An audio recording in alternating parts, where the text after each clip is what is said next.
17 de janeiro de 1857. Em casa do Sr. Bodin, médium Senhorita Bodin.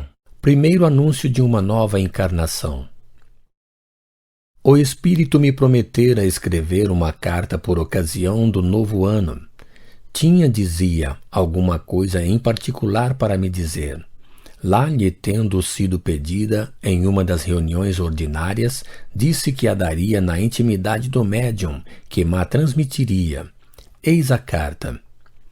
Caro amigo, não quis te escrever na última terça-feira diante de todo o mundo, porque há certas coisas que não se podem dizer senão entre nós. Queria primeiro te falar de tua obra, a que fazes imprimir. O livro dos Espíritos estava no prelo. Não te canses tanto noite e dia. Terás mais resultado e a obra não perderá por esperar. Segundo o que vejo, és muito capaz de conduzir teu empreendimento a bom fim e chamado a fazer grandes coisas, mas não exageres nada. Vê e aprecia tudo sadia e friamente, mas não te deixes arrastar pelos entusiastas e os muito apressados. Calcula todos os teus passos e todas as providências a fim de chegarem infalivelmente. Não creias mais do que não vês. Não vires a cabeça para o que te pareça incompreensível. Disso saberás mais do que um outro, porque se te colocarão os assuntos de estudo sob os olhos. Mas, ai, a verdade não será ainda conhecida, nem acreditada por todos, antes de muito tempo. Não verás nesta existência senão a aurora do sucesso de tua obra. Será necessário que retornes, reencarnado num outro corpo, para completar o que tiveres começado, e então terás a satisfação de ver, em plena frutificação, a semente que tiveres difundido sobre a terra. Terás invejosos e ciumentos que procurarão te denegrir e contrariar. Não te desencorajes. Não te inquietes com o que se dirá ou se fará contra ti. Prossegue tua obra. Trabalha sempre pelo progresso da humanidade e serás sustentado pelos bons espíritos enquanto perseverares no bom caminho. Lembra-te de que há 1 ano prometi a minha amizade àqueles que durante o ano fossem convenientes em toda a sua conduta. Pois bem, anuncio-te que és um daqueles que escolhi entre todos. Teu amigo que te ama e te protege, Z.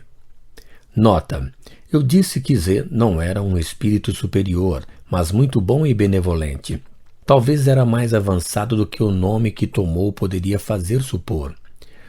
Pode-se supô-lo a julgar pelo caráter sério e a sabedoria de suas comunicações segundo as circunstâncias.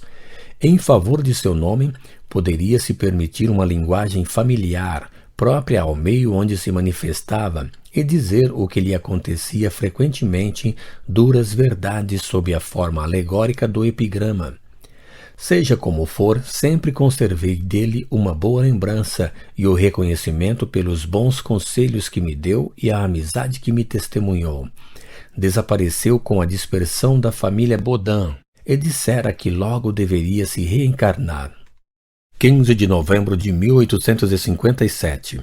Em casa do Sr. Dufault, médium Senhora E. Dufault. A Revista Espírita.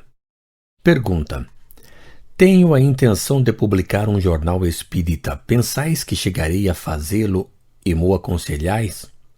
A pessoa a qual me dirigi, o Sr. Tiedemann, parece-me decidido a dar o seu concurso pecuniário. Resposta: sim, isso conseguirás com a perseverança. A ideia é boa, é preciso amadurecê-la antes. Pergunta: temo que outros me antecedam. Resposta: é necessário apressar-se. Pergunta: é o meu desejo, mas o tempo me falta. Tenho 2 empregos que me são necessários, vós o sabeis. Gostaria de poder a isso renunciar, a fim de consagrar-me inteiramente à coisa, sem preocupações estranhas.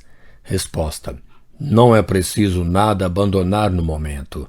Sempre se acha tempo para tudo. Movimenta-te e conseguirás. Pergunta: devo agir sem o concurso do Sr. Tiedemann? Resposta: age com ou sem seu concurso. Não te inquietes com ele. Podes por isso passar. Pergunta: Tinha a intenção de fazer um primeiro número de experiência a fim de colocar o jornal e fixar-lhe data, salvo continuar mais tarde, se for o caso. Que pensais disso? Resposta: a ideia é boa, mas um primeiro número não bastará. No entanto, é útil e mesmo necessário naquilo que abrirá o caminho ao resto. Nisso será preciso levar muito cuidado, de maneira a lançar as bases de um sucesso durável. Se for defeituoso, mais valeria nada, porque a primeira impressão pode decidir seu futuro. É necessário se ligar, começando, sobretudo, a satisfazer a curiosidade. Deve encerrar, ao mesmo tempo, o sério e o agradável. O sério que ligará os homens de ciência e o agradável que divertirá o vulgo. Esta parte é essencial, mas a outra é a mais importante, porque sem ela o jornal não teria fundamento sólido. Em uma palavra, é preciso evitar a monotonia pela variedade, reunir a instrução sólida ao interesse, e isso será, para todos os trabalhos ulteriores, um poderoso auxiliar. Nota: apressei-me em redigir o primeiro número e fi-lo aparecer em janeiro de 1858, sem disso nada ter dito a ninguém. Não tinha um único assinante e nenhum sócio capitalista. Fi-lo, pois, inteiramente aos meus riscos e perigos, e não ocorreu de me arrepender disso, porque o sucesso excedeu a minha expectativa. A partir de 1º de janeiro, os números se sucederam sem interrupção, e como o espírito previra, esse jornal se me tornou um poderoso auxiliar.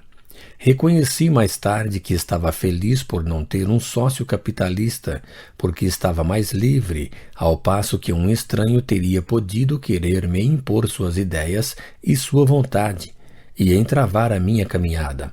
Só não tinha que dar contas a ninguém, por pesada que fosse a minha tarefa como trabalho.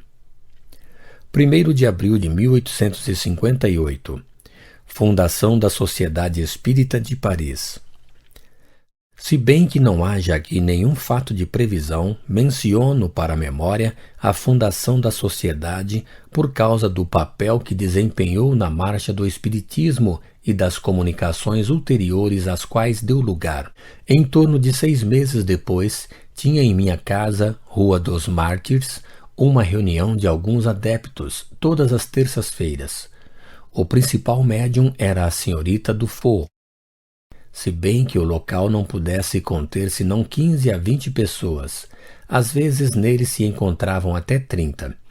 Essas reuniões ofereciam um grande interesse pelo seu caráter sério e a alta importância das questões que ali eram tratadas. Frequentemente viam-se ali príncipes estrangeiros e outras personagens de distinção. O local, pouco cômodo pela sua disposição, evidentemente tornou-se muito exíguo. Alguns dos frequentadores propuseram-se cotizar para alugar um mais conveniente, mas então tornava-se necessário ter uma autorização legal para evitar de ser atormentado pela autoridade. O senhor Dufour, que conhecia pessoalmente o prefeito de polícia, se encarregou de pedi-la. A autorização dependia também do ministro do Interior, que era então o general X, que era, sem que o soubéssemos, simpático às nossas ideias, sem conhecê-las completamente e com a influência do qual a autorização, que seguindo uma fieira comum, teria exigido 3 meses, foi obtida em 15 dias. A sociedade foi então regularmente constituída e se reunia todas as terças-feiras no local que alugara no Palais Royal, Galeria de Valois. Ali permaneceu 1 ano, de 1º de abril de 1858 a 1º de abril de 1859. Não podendo ali permanecer por mais tempo, se reunia todas as quartas-feiras num dos salões do restaurante Douai, no Palais Royal, Galeria Montpensier, de 1º de abril de 1859 a 1º de abril de 1860, época em que ela se instalou num local próprio, Rua e Passagem Sainte-Anne, 59. A sociedade formada no princípio de elementos pouco homogêneos e de pessoas de boa vontade que eram aceitas com relativa facilidade, teve que sofrer numerosas vicissitudes que não foram um dos menos penosos embaraços de minha tarefa.